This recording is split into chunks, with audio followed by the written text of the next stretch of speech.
तो जैसा कि दोस्त आपको पता ही होगा कि भारतीय टीम इस समय इंग्लैंड में 5 मैचों की T20 सीरीज खेलने गई है, जिसका पहला मुकाबला चेस्टरली स्ट्रीट स्टेडियम के राइवर स्ट्रीट ग्राउंड पर खेला गया। इस मुकाबले में भारतीय टीम ने टॉस जीतकर पहले बल्लेबाजी करने के लिए फैसला किया और इंग्लैंड को पहले गेंदबाजी करने के लिए आमंत्रित किया। ऐसे में भारतीय टीम की तरफ से पारी की शुरुआत करने उतरे अभिषेक शर्मा तो उनका साथ देने के लिए संजू सैमसन। तो वही दोस्त इंग्लैंड की तरफ से पहला ओवर डालने लुक वुड, इन्होंने काफी सटीक लाइन पर गेंदबाजी कर रहे थे, लेकिन इनकी पांचवी गेंद पर अभिषेक शर्मा ने एक बेहतरीन चौका जड़ दिया फाइनल की दिशा में और अपनी बेहतरीन फॉर्म का आगाज किया और पहले ओवर में मात्र 5 ही रन बनाई भारतीय टीम। तभी फिर से दूसरा ओवर डालने आए सारिक मोहम्मद ने अपनी चौथी गेंद पर संजू सैमसन, जो कि अभी तक जूझ रहे थे, इनको टॉम बंटर के हाथों का झटका पोलर भेज दिया और भारतीय टीम को पहला झटका दे दिया। और मात्र दूसरे ओवर भारतीय टीम को पहला झटका लगने के कारण भारतीय टीम में अब काफी खुशी का माहौल नहीं थी। संजू सैमसन इस मुकाबले में कुछ खास कमाल नहीं कर पाए और 7 गेंद खेलकर मात्र 1 ही रन बना पाए। इनके एक बंदे बल्लेबाज के रूप में ईशान किशन बल्लेबाजी करनी है, लेकिन छठी गेंद पर फिर से ईशान किशन रन चाहते थे,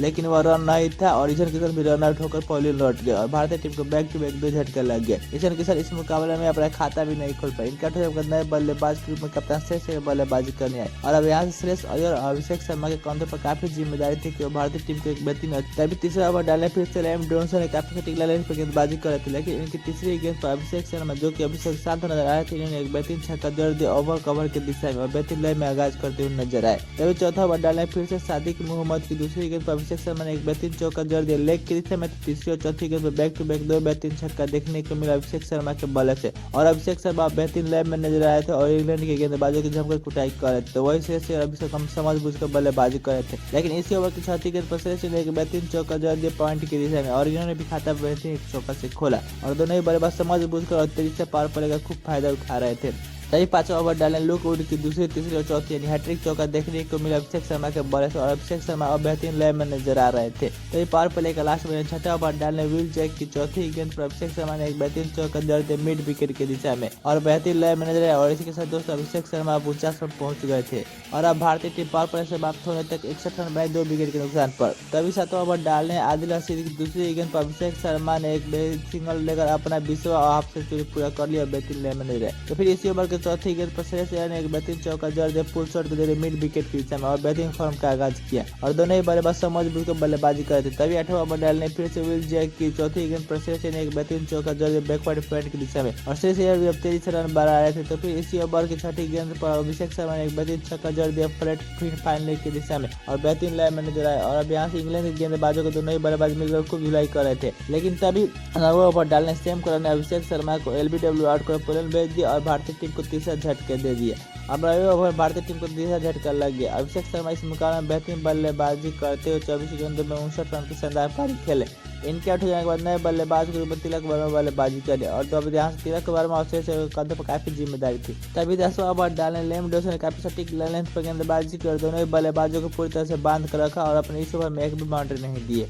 और इसके बाद 10 ओवर की समाप्ति पर भारतीय टीम का स्कोर हो गया 99 रन 3 विकेट के नुकसान पर। तभी 11वां ओवर डालने फिर से आदिल रशीद ने काफी सटीक लेंथ पर गेंदबाजी कर रहे थे, लेकिन इनकी 5वीं गेंद पर तिलक वर्मा ने एक बेहतरीन चौका जड़ दिया फाइनल की दिशा में और बेहतरीन फॉर्म का आगाज किया। तभी 12वां ओवर डालने फिर से विल जैक ने बेहतरीन गेंदबाजी की और एक भी रन नहीं दिया अपने इस ओवर में, लेकिन दोनों ही बल्लेबाजों ने मिलकर 6 रन बना दिए समझ बुझ कर। तभी 13वां ओवर डालने फिर से सेम करने की 5वीं गेंद पर श्रेयस अय्यर, जो कि अभी तक शांत नजर आ रहे थे, इन्होंने एक बेहतरीन चौका जड़ दिया फाइनल की दिशा में और अब यहाँ से दोनों ही बल्लेबाज समझ बुझकर अपनी पारी को आगे बढ़ा रहे थे। लेकिन तभी 14वां ओवर डालने सादिक मोहम्मद ने अपनी चौथी गेंद पर तिलक वर्मा को लेम डिस्कन के हाथ कैच आउट का पोलैंड भेज दिया और भारतीय टीम को चौथा झटका दे दिया। तिलक वर्मा इस मुकाबले में कुछ खास कमाल नहीं कर पाए और 13 गेंद खेलकर मात्र 13 नहीं बना पाए। इनके आउट होने के बाद नए बल्लेबाज के रूप में शिवम दुबे बल्लेबाजी करने आए। तभी 15वां ओवर डालने लेम डिस्कन की पहली गेंद पर तिलक वर्मा श्रेयस अय्यर ने 1 रन लेकर अपना हाफ सेंचुरी पूरा कर लिया और इनका कैप्टन बनने के बाद यह पहला सेंचुरी था। तो फिर इसी ओवर की चौथी गेंद पर श्रेयस अय्यर ने एक बेहतरीन चौका जड़ दिया फाइनल की दिशा में और इसके दोस्तों 15 ओवर की समाप्ति में भारतीय टीम का स्कोर हो गया 135 रन 4 विकेट के नुकसान पर। तभी 16वां ओवर डालने फिर से लुक वुड की चौथी गेंद पर शिवम दुबे ने एक बेहतरीन चौका जड़ दिया फ्लिक के जरिए। छठी गेंद पर श्रेयस अय्यर ने एक बेहतरीन छक्का जड़ दिया फाइनल के दिशा में और बेहतरीन नजर आए दोनों ही बल्लेबाजों ने। तभी 17वां ओवर डालने फिर से आदिल रशीद की दूसरी गेंद पर शिवम दुबे ने एक बेहतरीन छक्का जड़ दिया बैकवर्ड पॉइंट की दिशा में और दोनों ही बल्लेबाज अब यहाँ से ताबड़तोड़ अंदाज में बल्लेबाजी कर रहे थे, क्योंकि यहाँ से भारतीय टीम को एक अच्छी फिनिशिंग देने की जरूरत थी। तभी 18वां ओवर डालने फिर से साकिब मोहम्मद मोहम्मद की दूसरी गेंद पर शेष यानी एक बेहतरीन चौका जड़ दिया फाइनल की दिशा में,